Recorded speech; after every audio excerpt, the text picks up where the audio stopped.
Welcome back to another technical deep dive here in the debug zone. Today we're tackling a big question and breaking it down with insights from other users. Hopefully this clears up some misconceptions and helps you get the answer you need. So buckle up, stay a little curious, and let's jump right in.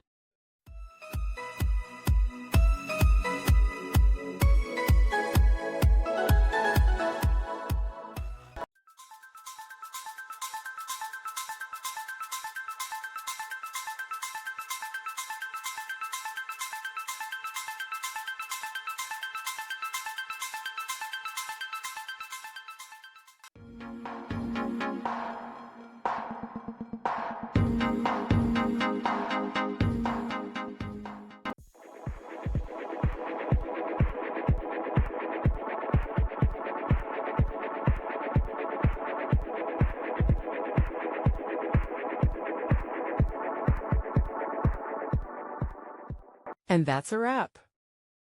I hope you found the answer you were looking for. If you did, take a second to hit that subscribe button. It really helps out. And let me know in the comments which solution worked best for you. See you next time in the debug zone.